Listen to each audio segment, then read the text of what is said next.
Olá, está no ar, na Intimidade com Marcos Terra, e hoje, no programa terapêutico grupal, falaremos de um tema bem polêmico, porque os pais têm dificuldades em falar sobre educação sexual com os filhos.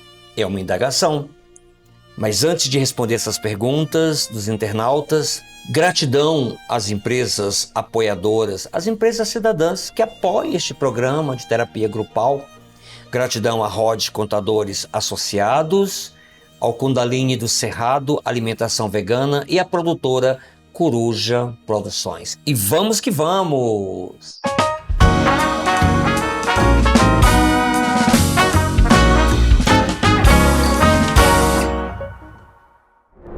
Olá, empreendedores do capital humano, ativistas sociais e humanistas.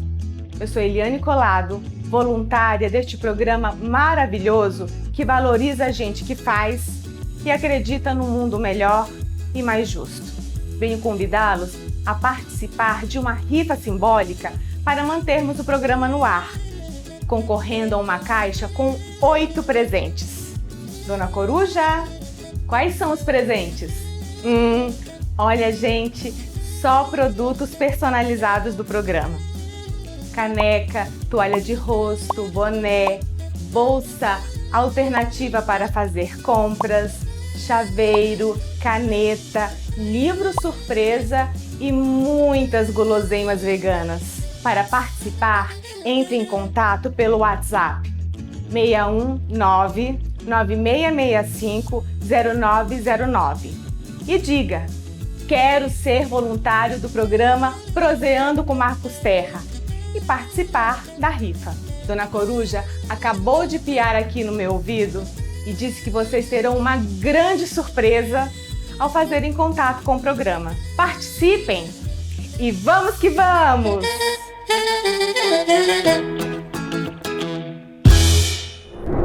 Por que os pais têm dificuldades em falar sobre educação sexual com os filhos? Claro que não é questão genérica, né? Já tem bastante famílias que têm essa transparência de conversar com os filhos, mas, infelizmente, a maioria das famílias tem a dificuldade de falar de forma transparente sobre a educação sexual. Começaremos pelas perguntas dos internautas para facilitar esse entendimento. Pergunta veio do BenTV. O BenTV pergunta: Marcos Terra, sou um homem de 46 anos. Fui criado em uma família numerosa, com forte apreço aos ensinamentos cristãos. Falar de questões sexuais sempre foi tabu. Meus pais barravam qualquer abordagem a respeito. A falta de uma educação sexual por parte de meus pais trouxe para mim algumas dificuldades. Uma delas é de ser pai muito jovem e sem planejamento familiar. Minha esposa, também muito jovem, teve problema de saúde durante a gravidez, embora tenha feito todo o pré-natal. Marcos Terra: se houvesse a devida educação sexual em casa e na escola, você acha que o núcleo familiar estaria mais estruturado e protegido de práticas criminosas como estupro e outros tipos de abusos morais? Além da possibilidade de prática de aborto serem possivelmente bastante reduzidas? Gratidão, BenTV de Brasília. A primeira pergunta que nós fazemos, devolvendo agora para o próprio BenTV, o que é a família, né? Família é o núcleo. Família é o núcleo de uma sociedade. É uma célula mãe, é uma célula pai. Quando há uma transparência, quando não existe tabu, quando existe um diálogo direto com os filhos, principalmente nesse quesito sobre educação sexual, aprendendo dentro de casa, o garoto, principalmente o garoto, não vai aprender na rua de forma errônea, de forma deturpada. E a escola? Qual é o papel da escola? A escola está em segundo lugar. A escola não pode substituir o papel da família. Crianças que são educadas com pais maduros, essas crianças terão um amadurecimento da melhor forma possível. Porque o que é amadurecimento? Se os pais têm dificuldade, bem te vi, de falar sobre educação sexual, vamos pegar o contexto histórico. Não estamos aqui discriminando nenhum tipo de família que tem essa dificuldade. Será que esses pais receberam educação também dos seus pais, que seriam os avós, né? Os avós, bisavós, assim por diante, bisavós? Como é que fica essa relação? Muitas vezes os próprios pais são crianças que estão feridas. São crianças, são adultos feridos, a criança interior, que não tiveram educação sexual. Eu tenho um casal de amigos que moram no campo, já estão na fase de uns 70 anos, e toda vez que eu tenho a oportunidade de encontrar com eles, eles falam, eu pergunto, tem intimidade com a companheira, né? E eu pergunto, como é que é? Como é que está a relação? Continua do mesmo jeito? Continua, Marcos. Nós fazemos sexo, lá porque não tem energia elétrica na fazenda, é uma fazenda bem distante, com a lamparina apagada. Por quê? Porque temos vergonha de mostrar nossos corpos. E aí, como é que fica essa educação?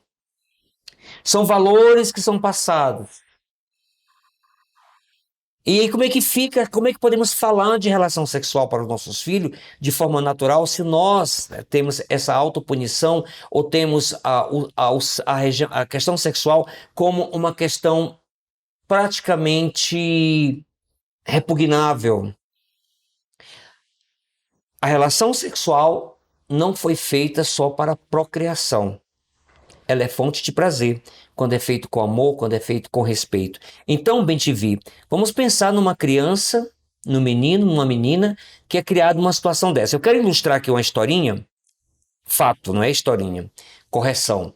O meu professor de mestrado, professor B de Paiva, não sei se ele se encontra vivo, há muito tempo que iniciou o mestrado, eu tive aula com ele na graduação da faculdade e ele falou publicamente. Estou falando aqui porque ele falou publicamente.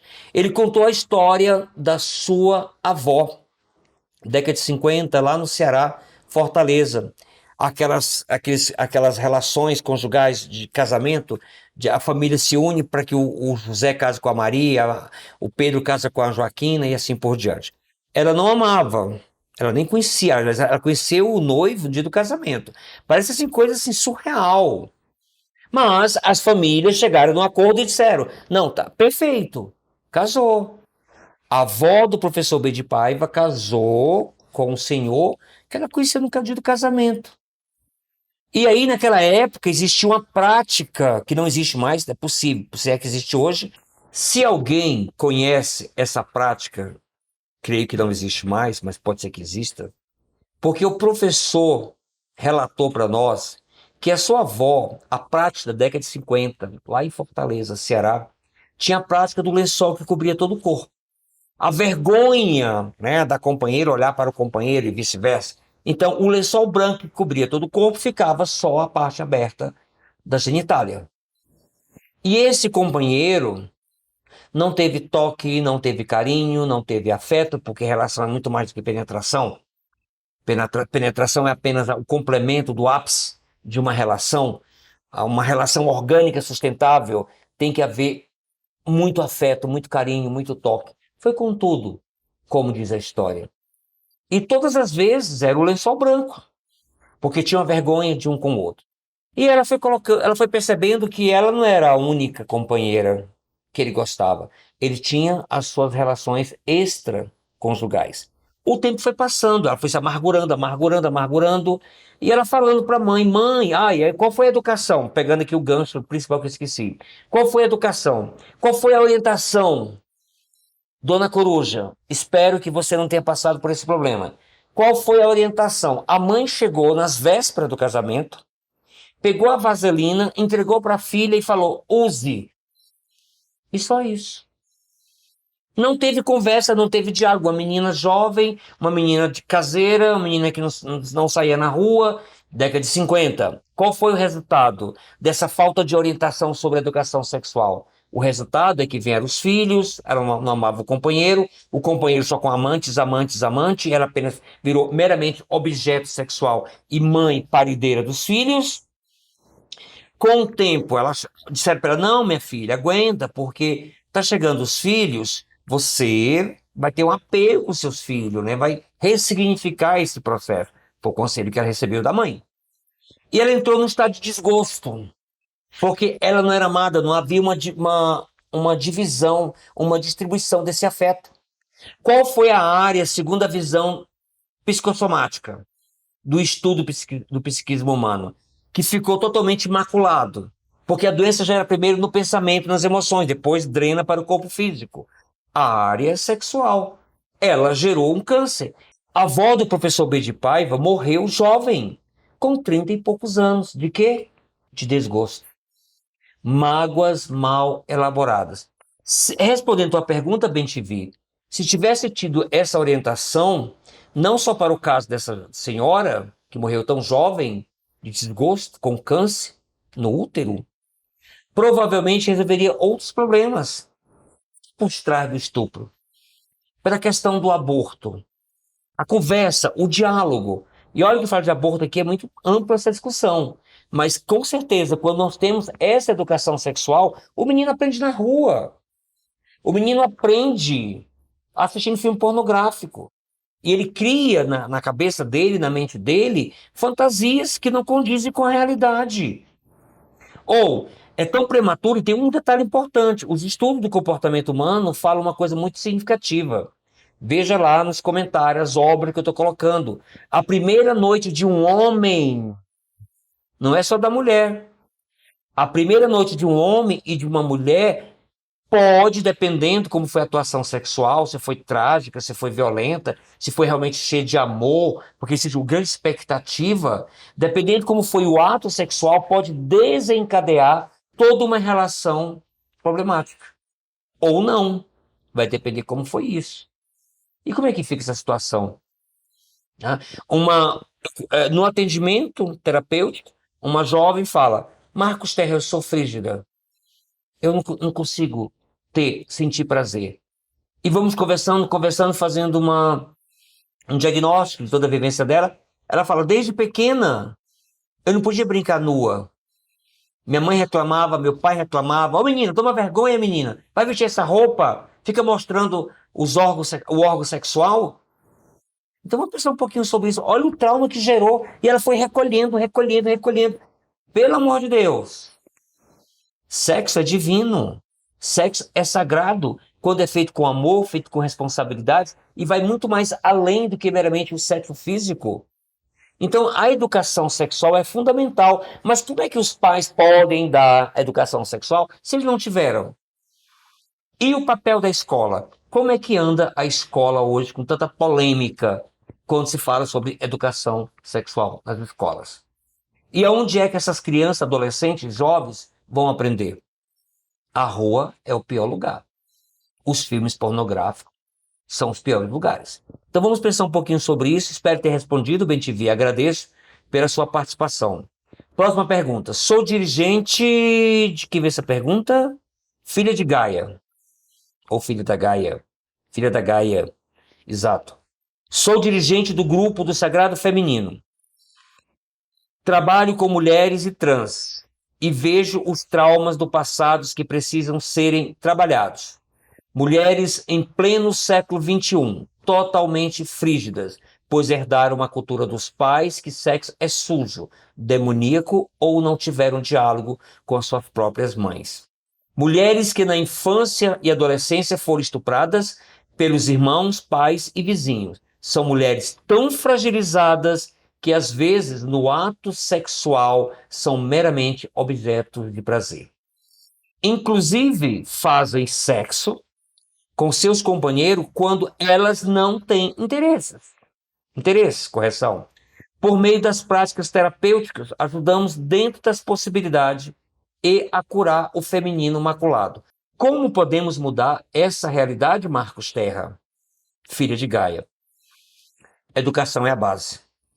Terapia do afeto é a base. Então, parabéns, filha da Gaia, pelo trabalho tão bonito, como outras mulheres que trabalham também com o sagrado feminino, de dar o suporte, de sentir o aconchego na terapia entre as mulheres, de poder ajudar, delas poderem colocar os seus sentimentos para fora, a terapia das lágrimas, do choro, e recomeçar. Eu lembrei de um caso aqui agora, de um trabalho de atendimento que a pessoa também, a mulher era frígida. E ela não sabia por que ela era frígida. Corpo bonito, tinha um companheiro, mas ela não sentia prazer. E falava para o companheiro, eu não sei o que acontece comigo. Por meio de diversas terapias, ela descobre. Descobre não. O trauma cria um bloqueio. A experiência é tão traumática no passado que faz você esquecer. Mas num certo momento, mais uma vez, a nossa companheira aqui, a nossa companheira cebola, descascar a cebola, levanta-se o tapete e emerge do inconsciente essas experiências amargas. Ela descobre que ela era violentada pelo próprio pai dela. Porque na terapia você vai mexendo com o conteúdo. Isso se manifesta por meio de sonhos, isso se manifesta por insights. Então ela teve uma retomada de memória, ela falou, meu pai é que abusava de mim. Por isso que eu me retraí e me fechei para a vida. Ativou a memória, ativou o gatilho. E a primeira pergunta que se faz na terapia, primeira pessoa que você tem que se perdoar é você mesmo, é o auto-amor. E perdoar o seu pai. Você tem o direito de processar seu pai, de levar para a instância maior, seja o que for, mas a vítima, por incrível que pareça, é você. É um ato hediondo, é um ato primitivo, é uma barbárie, é uma crueldade, é a tara. Então, nesse momento, você é uma mulher de 20 e poucos anos, o auto-perdão, estamos falando teoricamente, não é fácil. Mas quando a gente busca o auto-perdão, é o começo de um tratamento. E quando buscamos esse auto-perdão, nós conseguimos força para recomeçar. Você tem um companheiro que está correndo o risco de vida de acabar esse relacionamento. Porque como é que vai manter esse relacionamento? A não ser que ele tenha bastante paciência e pelo meio do tratamento, vá conseguindo trabalhar essas feridas emocionais. Percebe a complexidade? Então, organizações como o Sagrado Feminino, inclusive o Sagrado Masculino também existem espalhados. Os homens precisam, roda de conversa, conversar, colocar os seus sentimentos para fora. Atendi um rapaz que foi um rapaz que tinha tudo para dar certo na vida. Família bastarda, no meio de uns cursos mais difíceis concorrido da UNB, ele chutou o pau da barraca, largou o curso, não consegue se relacionar com mulheres, e na terapia, conversa vai, conversa vem, foi violentado pelo irmão, 4, 5 anos mais velho que ele, à força. E o detalhe é tão complexo porque dentro do núcleo família, o irmão mais velho é o querido, é o amado, é aquilo. E ele me falando, Marco, teve um dia que eu não aguentei, eu soltei. Algo estava dentro de mim, doendo a vida inteira. Isso de infância. Essa consciência tinha 5 anos. Aí agora recente explodiu. Falou para a mãe. Porque a mãe defende muito o irmão mais velho, é o melhor, é o filho melhor. Né? E ele sempre foi marginalizado. E ele falou, mãe, foi meu irmão que a senhora adora, que é um ídolo, que é isso, que é aquilo, que me violentou. E depois daquele dia, minha vida acabou. Não dá certo em relacionamento, não dá certo em trabalho. E uma pessoa maravilhosa, uma pessoa assim, você fala, que não passa na cabeça da gente que um fato desse aconteceu. E a pessoa chora na terapia. E nós falamos, abençoadas lágrimas. Porque o choro começa a aliviar essa ferida e cicatrizar essa ferida. Então, um jovem, aparentemente hoje com 40 anos, que a vida está estagnada. Estava, né? Que quando começa realmente a colocar, botar para fora, falou para a mãe entrou em estado de choque. E a consciência me falou, meu pai não pode nem sonhar. O segredo está com minha mãe e com você, terapeuta. O buraco do Peba é muito mais profundo que possamos imaginar. Mais uma vez, descascar a cebola. Bom, e vamos para a última pergunta da Isaura Borba. Isaura Borba, aquele cheiro no coração, de Brasília. Como as sombras da sexualidade dos pais afetam os filhos? Essa sua pergunta, Isaura Borba, fecha completamente o nosso programa, porque é justamente o lado sombrio dos pais que traz esses conteúdos mal elaborados e transferem para quem? Para os filhos. Fala de sexo de forma pecaminosa. E é muito interessante porque o que acontece de uma forma genérica? Pelo amor de Deus, não estou generalizando. Existem as exceções. O jovem, enquanto é jovem, apronta, sexualidade aflorada, os hormônios na flor da pele e tudo. Quando começa a chegar com 40 anos, a partir dos 40 anos, começa a castrar, começa aquela coisa de muito pudor, e termina passando para os filhos. Ou até mesmo antes. Tá? E como é que fica essa questão? É a projeção, podemos chamar isso de projeção.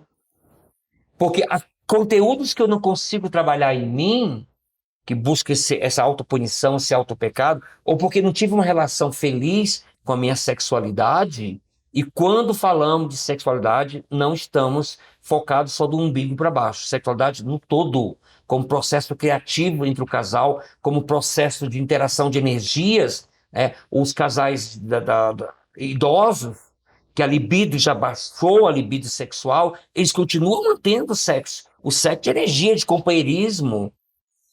Eu conheci um casal em Bom Jesus da Lapa, por intermédio das minhas palestras. O aluno falou: professor, você vai almoçar na minha casa hoje. Eu quero que você conheça meus pais. Velhinho, velhinho, cabeça branca, branca, branca. Eu só soube que eram pais porque me falou, porque eram idênticos.